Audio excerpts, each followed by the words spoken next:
Hey, welcome to Living the Dream with MS.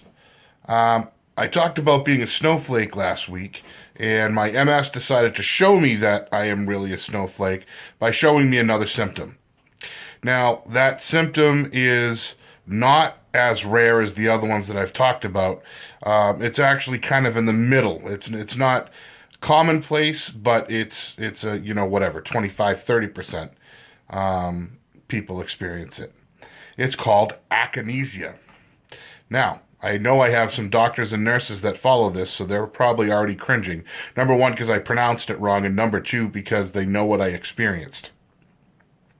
Saturday morning, I woke up. I was alone because Laurie was at work. I opened my eyes, and the rest of my body could not move. Couldn't move. Couldn't move my head, couldn't move my mouth, couldn't move my body. I was paralyzed for 4 minutes.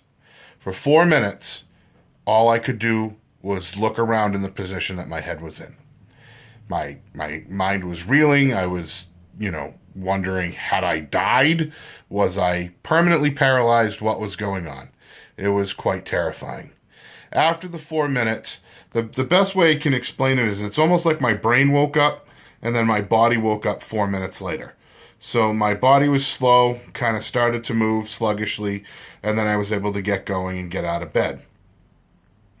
So once I kind of got past the emotional response of what just happened to me, I started doing research, as I always do. And what I found out is that it is another good old MS symptom. There's a relay that interrupts between the brain and the rest of the body, and it prevents you from moving. The medical definitions I've seen of refer to being frozen in place, temporary paralysis, several things like that, but it happens a lot.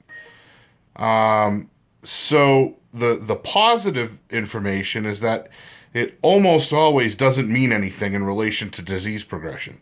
It doesn't mean you have a big flare-up coming on.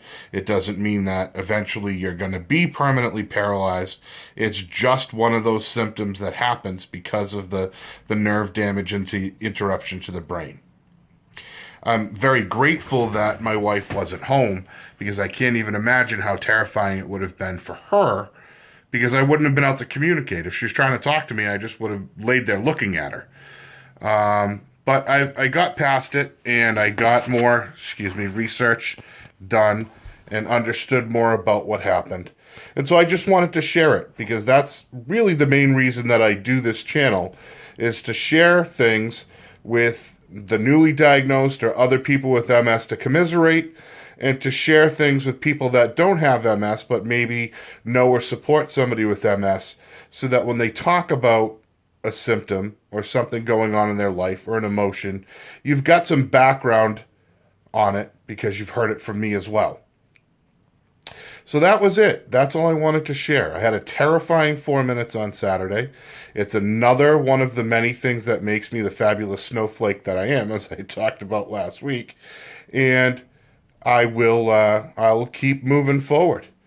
Thank you for all the support. Hopefully you continue to subscribe, like, and share. And I'm going to keep living the dream with MS.